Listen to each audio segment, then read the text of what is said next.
मैं डॉक्टर मनीराम मीणा, सहायक आचार्य समाजशास्त्र एसएमई गवर्नमेंट पीजी कॉलेज नाथ द्वारा आप सभी छात्रों का हार्दिक स्वागत और अभिनंदन करता हूं एवं यूट्यूब पर देखने वाले सभी विद्वान साथियों का तहे दिल से हार्दिक स्वागत, अभिनंदन और प्रणाम करता हूं। हमने पिछले वीडियो व्याख्यान में आपको नातेदारी का परिहार या विमुक्तता के बारे में व्याख्यान दिया था। उसी कड़ी में आगे बढ़ते हुए आज का हमारा टॉपिक है सामाजिक संरचना में नातेदारी की भूमिका एवं महत्व, जो अनेक समाजशास्त्रियों, मानव शास्त्रियों एवं विद्वानों ने इस प्रकार से बताया है। नातेदारी के सिद्धांतों को समझ लेने के बाद यह आवश्यक है कि एक व्यक्ति समाज के अन्य पहलुओं को भी समझने में यदि वो सक्षम हो जाता है तो सरल और आदिम समाजों में भी नातेदारी को एक वास्तविक संस्था के रूप में माना जाता जा रहा है। पर जैसे विद्वान की मान्यता है कि नातेदारी एक ऐसी छड़ है जिस पर एक व्यक्ति जीवन भर निर्भर रहता है और ये अगणित स्थितियों में उसके व्यवहार को नियंत्रित भी करता है। नातेदारी का अध्ययन न केवल रोमांचक ही है अपितु अनेक प्रकार से उपयोगी है, महत्वपूर्ण है। सामाजिक संरचना में भी नातेदारी की भूमिका एवं महत्व को हम अनेक बिंदुओं के माध्यम से भली भांति एवं स्पष्ट रूप से समझ सकते हैं। फर्स्ट पॉइंट है नंबर 1, विवाह एवं परिवार का निर्धारण। यानी नातेदारी का सामाजिक संरचना में जो उसकी भूमिका है या महत्व है, उसका फर्स्ट पॉइंट है विवाह एवं परिवार का निर्धारण। नातेदारी ये तय करती है कि सामाजिक संरचना में नातेदारी की भूमिका एवं महत्व। इसका फर्स्ट पॉइंट है विवाह एवं परिवार का निर्धारण। नातेदारी ये तय करती है कि एक व्यक्ति के विवाह का क्षेत्र क्या होगा, किस प्रकार का विवाह निषिद्ध है और किस प्रकार के विवाह को मान्यता दी जा सकती है और किसे अधिमान्य विवाह माना जाए। दूसरे शब्दों में अंतर्विवाह, बहिर्विवाह, समलिंग, सहोदरज एवं विषमलिंगी सहोदरज विवाह आदि का निर्धारण नातेदारी के आधार पर ही होता है। परिवार में रक्त एवं विवाह संबंध पर आधारित सदस्य पाए जाते हैं। दोनों ही प्रकार के सदस्यों को हम नातेदार कहते हैं। परिवार का विस्तार नातेदारी का विस्तार माना जाता है। अतः नातेदारी विवाह एवं परिवार का निर्धारण होता है। सेकंड पॉइंट है वंश, उत्तराधिकार एवं पदाधिकार का निर्धारण। नातेदारी वंशावली का निर्धारण करती है और वंशावली की लंबाई प्रतिष्ठा का मापदंड होती है। परिवार, वंश, गोत्र, भ्रातृदल एवं अर्धांश नातेदारी के ही विस्तृत स्वरूप माने जाते हैं। भूतकाल के वंश संबंधियों का ज्ञान प्राप्त कर व्यक्ति ये महसूस करता है कि वह इतिहास विहीन नहीं है, बल्कि उसी की भी बहुत गहरी जड़ें हैं। एक व्यक्ति की संपत्ति एवं पद का हस्तांतरण किन लोगों में होगा और कौन कौन उसके दावेदार होंगे, ये नातेदारी के आधार पर ही तय होता है एवं तय किया जाता है। इसलिए वंश, उत्तराधिकार एवं पदाधिकार का निर्धारण भी नातेदारी के द्वारा होता है। इसलिए नातेदारी का भारतीय सामाजिक संरचना में विशेष महत्व एवं उपयोग माना जाता है। तीसरा पॉइंट है आर्थिक हितों की सुरक्षा। मर्डॉक लिखते हैं कि तीसरा पॉइंट है आर्थिक हितों की सुरक्षा।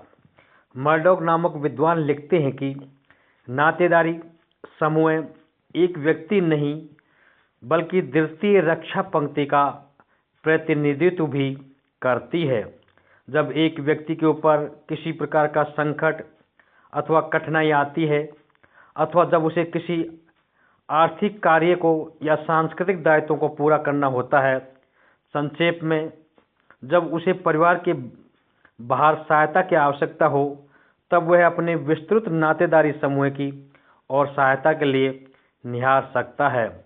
अतः समुदाय अथवा संपूर्ण जाति में अन्य सदस्यों की अपेक्षा नातेदारी को उसे सहायता देने का दायित्व सबसे पहले बनता है।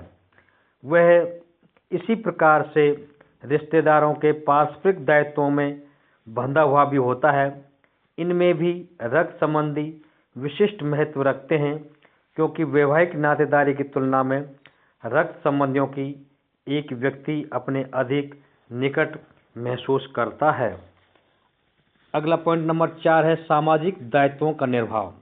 रॉबर्ट लोवी कहते हैं कि एक रिश्तेदार दूसरे रिश्तेदार को बिना फल की आशा किए हुए निःशुल्क सेवा देता है, जबकि उन्हीं सेवाओं के लिए यदि बाहर से कोई व्यक्ति के द्वारा वो सेवा करवाई जाती है तो उसकी कीमत चुकानी पड़ती है।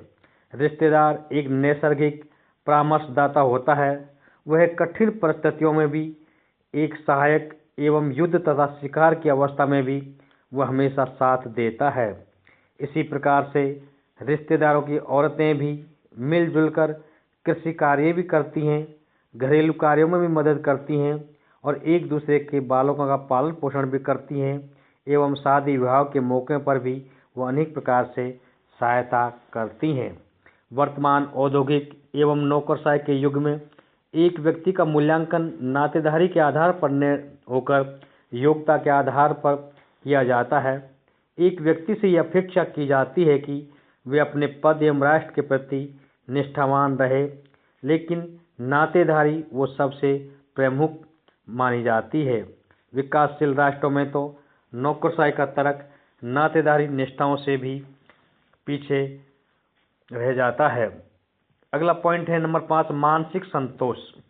नातेदारी के मनोभाव एक व्यक्ति को मानसिक संतुष्टि प्रदान करते हैं और हमारी औद्योगिक सभ्यता की मांगें हमें अवैयक्तिक नौकरशाही वाली विवेकपूर्ण सामाजिक संरचना की ओर अग्रसित करती है, जिनमें नातेदारी के मनोभाव तर्कसंगत प्रतीत नहीं होते हैं। फिर भी मनुष्य नातेदारी के बंधनों से मुक्त नहीं हो पाया है।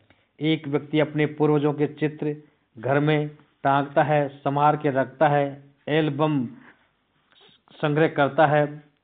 संभवतः इसके पीछे सैकड़ों वर्षों के नातेदारी के रिश्ते केंद्रित एवं अनुभवों की शुमार उसमें पाई जाती है।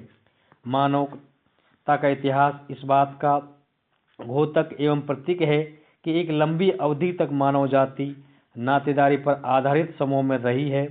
व्यक्ति का स्वास्थ्य, व्यक्ति की सुरक्षा, जीवन सभी कुछ नातेदारों के हाथ में माना जाता है। नातेदारी विहीन व्यक्ति अपने को बिना सामाजिक प्रतिष्ठा वाला एवं निकृष्ट रूप में मृत व्यक्ति के समान ही मानता था और वर्तमान में भी मानते हैं। मनुष्य की एक प्रवृत्ति ये भी है कि वह अपरिचित से डरता है और परिचित पर विश्वास करता है।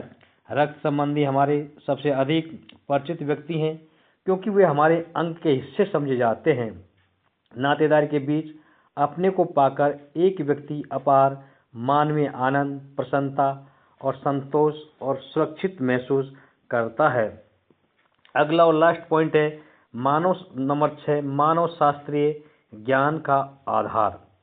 मानव शास्त्रीय अध्ययनों में नातेदारी का ज्ञान एक महत्वपूर्ण स्थान रखता है, क्योंकि प्रारंभिक मानव शास्त्रियों ने अधिकांश अध्ययन नातेदारी से ही प्रारंभ किए थे। उन विद्वानों में Morgan, Henry Maine, Robert Lowie, Malinowski, Radcliffe Brown, Evans Pritchard आदि प्रमुख मानव शास्त्रियों के जो अध्ययन हैं, एक या एकाधिक जनजातियों की नातेदारी व्यवस्था, परिवार एवं विवाह आदि से संबंधित अध्ययन थे। वे नातेदारी के अध्ययन के आधार पर नातेदारी व्यवस्था, परिवार एवं विवाह आदि को महत्वपूर्ण मानते थे। नातेदारी के अध्ययन के आधार पर सामाजिक संरचना को समझना चाहते थे। साथ ही वे समाज एवं संस्थाओं के विकास में भी रुचि रखते थे।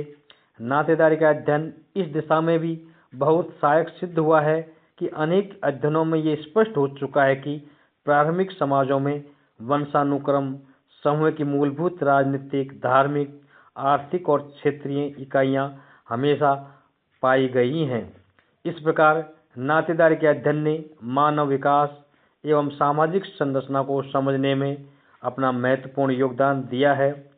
अतः हम कह सकते हैं कि नातेदारी का सामाजिक संरचना में अनेक प्रकार से महत्वपूर्ण योगदान रही है, भूमिका रही है एवं सामाजिक संरचना में नातेदारी का बहुत ज़्यादा उपयोग पहले भी था और वर्तमान में भी पाया जाता है।